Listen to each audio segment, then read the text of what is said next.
कैसे हैं दोस्तों आप सभी का मैं अपने मंच द सक्सेस पॉइंट में स्वागत करता हूं।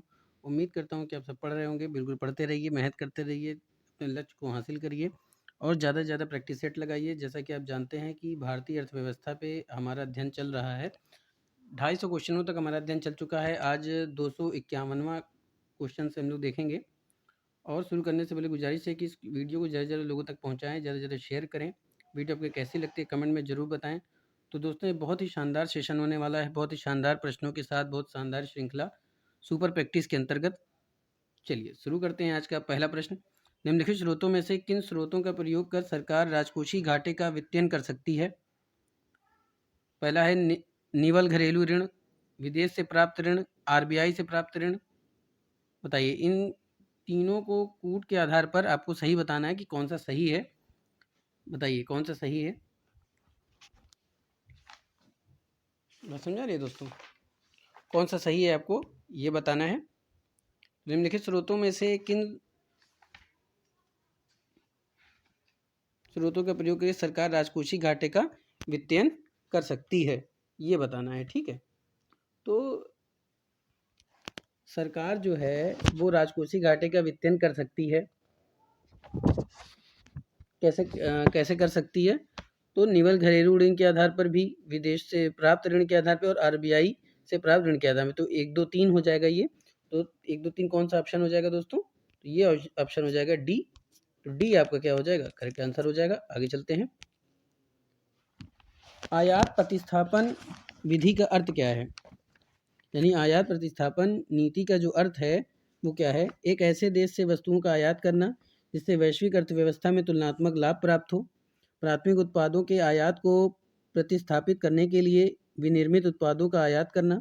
आयात को घरेलू उत्पादन से प्रतिस्थापित करना या फिर अनुकूल व्यापार संतुलन की प्राप्ति के लिए निर्यात में वृद्धि करना। बात समझ में आ रही है? तो आयात प्रतिस्थापन नीति का अर्थ है वो पूछा जा रहा है। तो आयात प्रतिस्थापन नीति का जो अर्थ है दोस्तों वो क्या होता है? आयात को घरेलू उत्पादन से प्रतिस्थापित करना। आयात को घरेलू उत्पादन से प्रतिस्थापित करना। तो सी क्या हो जाएगा? आपका करेक्ट आंसर हो जाएगा। आगे चलते हैं। वस्तु और सेवा कर के संदर्भ में निम्नलिखित कथनों पर विचार कीजिए। यह एक प्रकार का मूल्य वर्धित कर है। जीएसटी के अंतर्गत वस्तुओं के उपभोग पर लगाया जाता है। यानी जीएसटी के अंतर्गत जो कर लगाया जाता है वो किस पर लगाया जाता है? वस्तुओं के उपभोग पर लगाया जाता है। या वस्तु और सेवाओं के आयात पर नहीं लगता है। उपयुक्त कथनों में से कौन सही है आपको ये बताना है। तो वस्तु और सेवा कर दोस्तों जीएसटी की बात की जा रही है, उसके बारे में कौन सा कथन सही है आपको ये बताना है। तो जीएसटी जो है दोस्तों एक प्रकार का मूल्य वर्धित कर होता है, ये पता ही है, मूल्य वर्धित कर होता है। यह वस्तु और सेवाओं के आयात पर नहीं लगता है दोस्तों। बात समझ में आ रही है? आयात पर नहीं लगता है। ठीक है, वस्तु और सेवा कर के संदर्भ में बताना है। तो यह एक प्रकार का मूल्य वर्धित कर है दोस्तों। क्या है? एक प्रकार का मूल्य वर्धित कर है। और जीएसटी के अंतर्गत कर वस्तुओं के उपभोग पर लगाया जाता है दोस्तों। तो कौन सा सही पूछा है इसलिए पूछा है। तो 1 2 पहला और दूसरा हो जाएगा। तो ए आपका क्या हो जाएगा? करेक्ट आंसर हो जाएगा। चलिए आगे चलते हैं। अगला प्रश्न है, एक अनुपातिक आयकर को निम्नलिखित में से क्या माना जा सकता है? ऑटोमेटिक स्टेबलाइजर, संतुलित बजट, सिन टैक्स, पाइकोनियन टैक्स। तो एक अनुपातिक आयकर को निम्नलिखित में से माना जा सकता है ऑटोमेटिक स्टेबलाइजर। ठीक है, क्या माना जा सकता है? स्टेबलाइजर्स माना जा सकता है। तो ये हो जाएगा आपका ए ऑप्शन करेक्ट हो जाएगा। तो ए आपका क्या हो जाएगा? करेक्ट हो जाएगा। अगला प्रश्न है, विश्व विश्व व्यापार संगठन, विश्व पर लिख गया, ये विश्व व्यापार संगठन है। तो विश्व व्यापार संगठन के संदर्भ में निम्नलिखित कथनों पर विचार कीजिए। इसका उद्देश्य वैश्विक संसाधनों का स्तंभ उपयोग सुनिश्चित करना, पर्यावरण की रक्षा करना। इसका उद्देश्य अपने सदस्य देशों के अंतर्राष्ट्रीय भुगतान संतुलन में हो रहे संतुलन की मात्रा को कम करना। इसका उद्देश्य एक नियम आधारित व्यापार व्यवस्था को स्थापित करना है जिसमें राष्ट्रों द्वारा व्यापार पर मनमाने प्रतिबंध नहीं लगाए जा सकते हैं। उपयुक्त कथनों में से कौन सा सही है आपको ये बताना है दोस्तों। बस समझ में आ रही है? उपयुक्त कथनों में से कौन सा सही है आपको ये बताना है।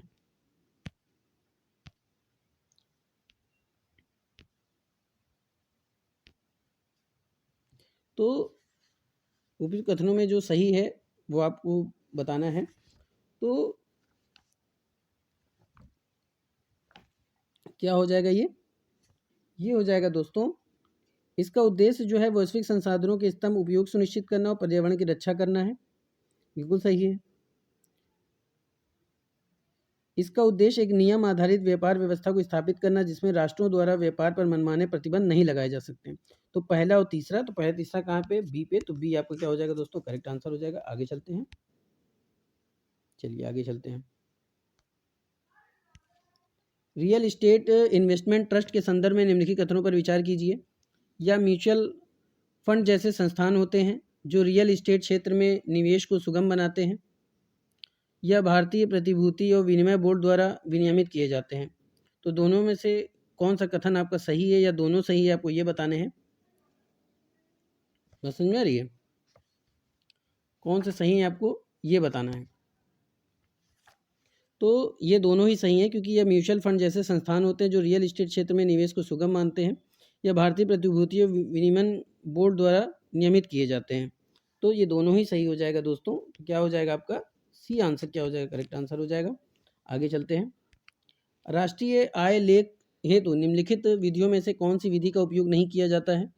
उपभोग विधि, मूल्यवर्धित विधि, निवेश विधि। नीचे दिए गए कूट का उपयोग करके सही उत्तर चुनना है।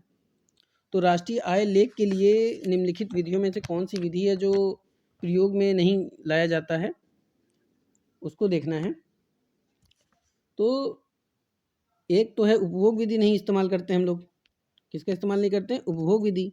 और दूसरा किसका इस्तेमाल नहीं करते हैं, निवेश विधि का इस्तेमाल नहीं करते दोस्तों। तो ऑप्शन क्या हो जाएगा, एक और तीन सी आपका क्या हो जाएगा दोस्तों, करेक्ट आंसर हो जाएगा। बात समझ में आ रही है दोस्तों, बात समझ में आ रही है। तो ये था 257 क्वेश्चन हम लोग डिस्कशन कर लिया। तो फटाफट से इसको ज़्यादा से ज़्यादा लोगों तक शेयर करते रहें। बात समझ में आ रही है, इसको शेयर करते रहिए और कमेंट करते रहिए, जवाब देते रहिए। ठीक है, जवाब देते रहिए आप लोग। बात समझ में आ रही है। तो चलिए दोस्तों आगे देखते हैं।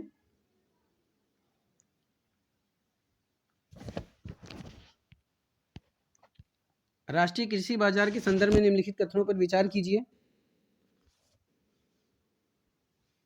यह कृषि उत्पादन के लिए एक Akhil Bharatiya electronic trading portal है। इसे केंद्रीय क्षेत्र की योजना के रूप में लागू किया गया है। यह सभी राज्यों पर बाध्यकारी है। उपयुक्त कथनों में से कौन सा सही है। तो ये चारों ऑप्शन में से आपको बताना है कि पहला दूसरा सही है, केवल एक सही है, दूसरा तीसरा सही है, या तीनों सही हैं, आपको ये बताना है। ठीक है दोस्तों, चलिए आगे चलते हैं। तो राष्ट्रीय कृषि बाजार के संबंध में निम्नलिखित कथनों पर जो विचार करना है। तो राष्ट्रीय कृषि बाजार, इसके बारे में आपको बताना है। तो उपयुक्त कथन में से कौन सा कथन सही है, आपको ये बताना है दोस्तों। चलिए फटाफट से आंसर दीजिए। तो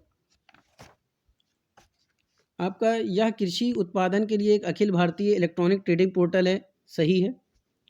इसे केंद्रीय योजना क्षेत्र की योजना के रूप में लागू किया जाता है, ये भी सही है। यह सभी राज्यों पर बाध्यकारी है, ये गलत है, क्योंकि ये सभी राज्यों पर बाध्यकारी नहीं है।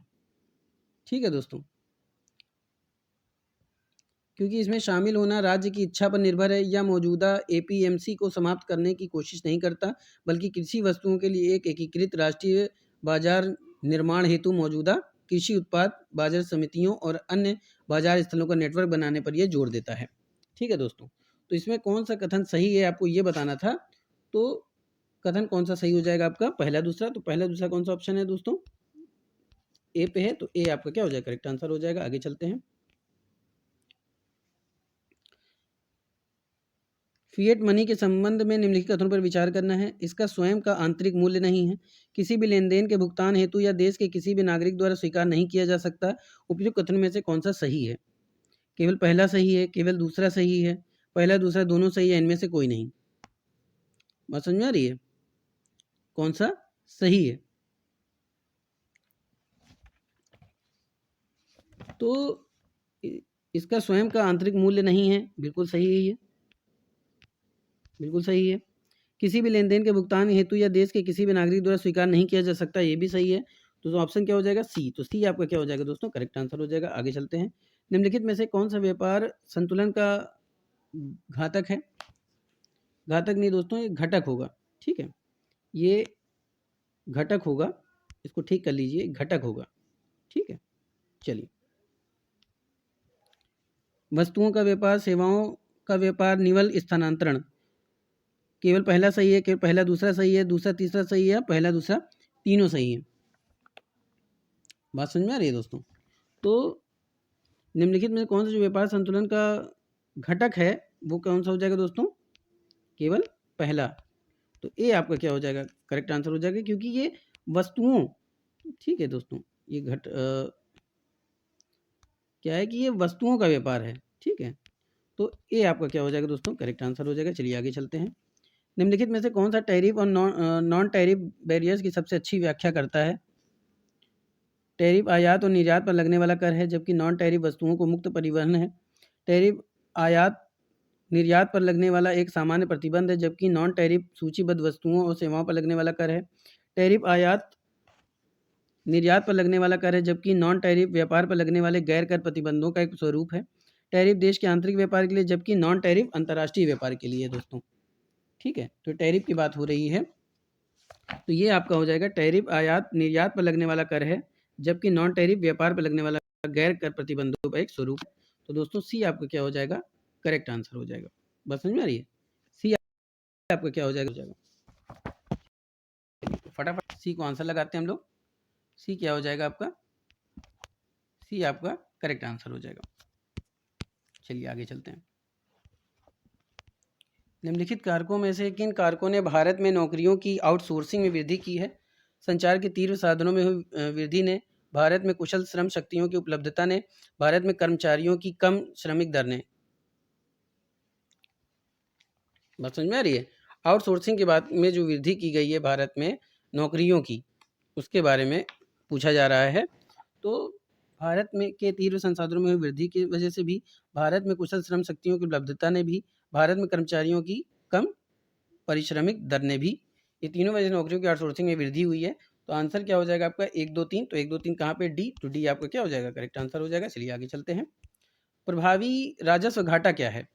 राजकोषीय घाटे से निवल ब्याज भुगतान को घटाना, कुल राजस्व व्यय से कुल राजस्व प्राप्तियों को घटाना, पूंजीगत परिसंपत्तियों के निर्माण के लिए प्राप्त अनुदान से राजस्व घाटे को घटाना, कुल सरकारी में से कुल सरकारी प्राप्तियों को घटाना।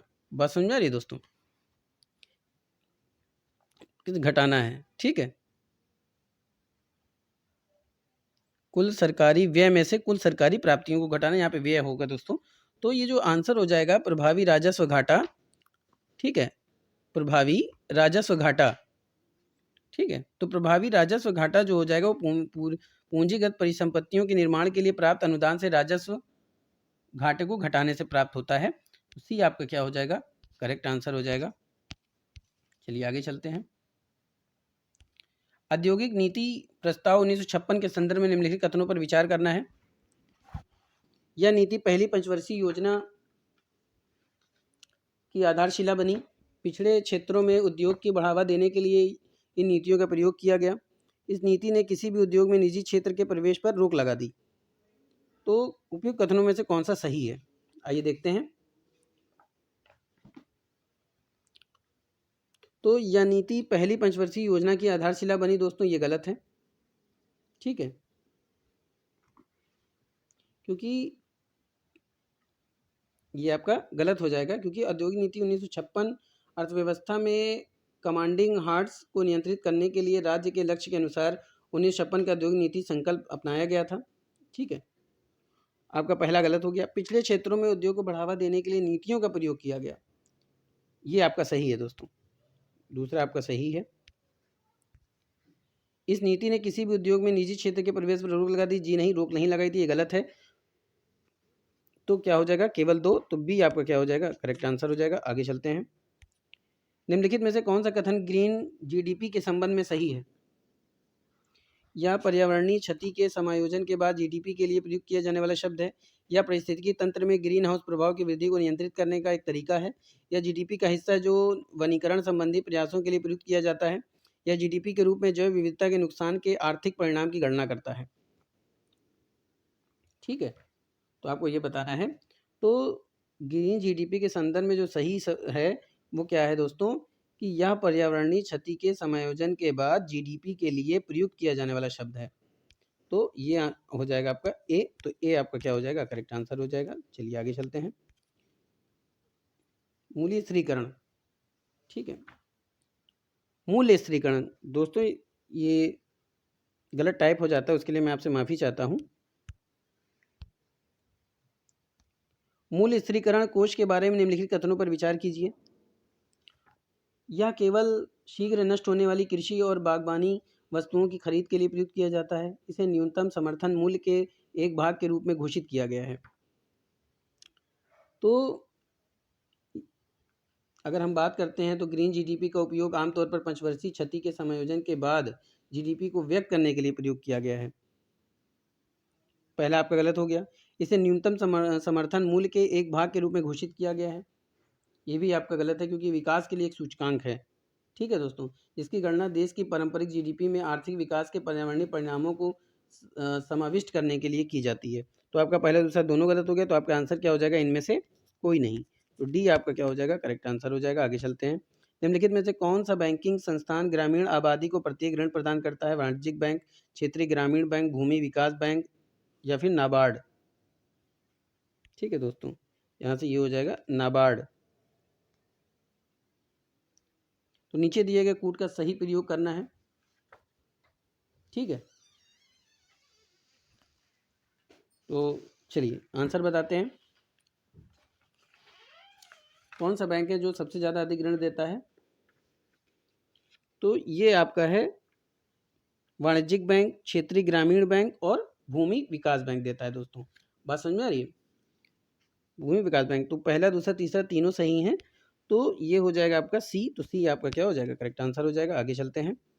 निम्नलिखित में से कौन से मृदा स्वास्थ्य कार्ड योजना को लागू करने से संबंधित है? यह कृषि की इनपुट लागत को कम करेगा, सरकार पर सब्सिडी बोझ कम हो जाएगा, उर्वरकों के उपयोग को कम करेगा। ठीक है दोस्तों, को कम करेगा, ये आपको बताना है। तो ये आंसर हो जाएगा आपका, यह कृषि की इनपुट लागत को कम करेगा, सही है। सरकार पर सब्सिडी बोझ कम हो जाएगा, सही है। उर्वरकों के उपयोग को कम करेगा, सही है। तो पहला दूसरा तीसरा तीनों सही है। तो ए आपका क्या हो जाएगा, करेक्ट आंसर हो जाएगा। आगे चलते हैं। निम्नलिखित में से कौन सी आवश्यकताओं का दोहरा संयोग को बेहतर वर्णित करता है? ऐसी स्थिति जहां दो आर्थिक पक्ष एक दूसरे के अधिशेष उत्पादन के लिए पूरक मांग उत्पन्न करते हैं। ऐसी आर्थिक स्थिति जहां दो आर्थिक पशुओं को समरूप वस्तुओं की इच्छा होती है। पशुओं नहीं, पक्षों। ठीक है दोस्तों, ये पक्षों होगा, ये पक्षों होगा। ठीक है, ये पक्षों होगा। इसको ठीक कर लेते हैं, पक्षों। चलिए, पक्ष को समरूप वस्तुओं की इच्छा होती है। ऐसी आर्थिक स्थिति जिसमें कुल मांग को असीम रूप से लोचदार माना जाता है। ऐसी आर्थिक स्थिति जहां अर्थव्यवस्था में कुल मांग आपूर्ति की दोगुनी है। तो इसमें से कौन सा वर्णित करता है, आपको ये बताना है। ठीक है, तो वर्णित करता है ऐसी स्थिति जहां दो आर्थिक पक्ष एक दूसरे के अधिशेष उत्पादन के लिए पूरक मांग उत्पन्न करते हैं। दोस्तों तो ये हो जाएगा ए। तो ए आपका क्या हो जाएगा, करेक्ट आंसर हो जाएगा। आगे चलते हैं। अर्थव्यवस्था के संदर्भ में चालू दैनिक स्थिति और चालू साप्ताहिक स्थिति निम्न में से किस माप का एक उपागम है? अर्थव्यवस्था में मुद्रास्फीति का स्तर, औद्योगिक उत्पादन का स्तर, वित्तीय समावेश की सीमा, बेरोजगारी का स्तर। तो अर्थव्यवस्था के संदर्भ में चालू दैनिक स्थिति और चालू साप्ताहिक स्थिति निम्न में से किसको मापने का एक उपागम है? तो ये बेरोजगारी का स्तर मापने का एक उपागम है, यानी कि एक रास्ता है। तो डी आपका क्या हो जाएगा, करेक्ट आंसर हो जाएगा। आगे चलते हैं। भारतीय अर्थव्यवस्था के संदर्भ में हिंदू विकास दर संदर्भित करती है। भारत में 1991 के उदारीकरण के बाद बेरोजगारी के उच्च स्तर के साथ विकास की उच्च वार्षिक दर, 2008 के वैश्विक वित्तीय संकट के बाद भारतीय अर्थव्यवस्था की कम वार्षिक वृद्धि दर, 1991 उदारीकरण से पहले भारत की नियोजित अर्थव्यवस्था की कम वार्षिक वृद्धि दर, 2000 के दशक के दौरान भारत में उच्च राजकोषीय और चालू घाटे की वजह से वृद्धि की उच्च वृद्धि दर, यानी उच्च वार्षिक दर। ठीक है दोस्तों, ये बात हो रही है। भारतीय अर्थव्यवस्था में हिंदू विकास दर की बात हो रही है।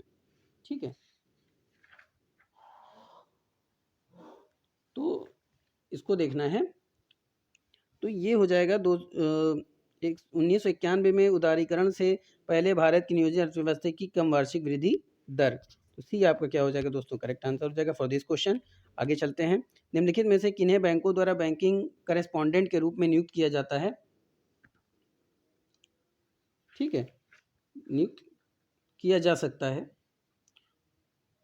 सरकारी समितियों को, गैर सरकारी संगठनों को, सेवानिवृत्त सरकारी कर्मचारियों को, तो तीनों को ही बैंकिंग करेस्पॉन्डेंट के रूप में नियुक्त किया जा सकता है दोस्तों।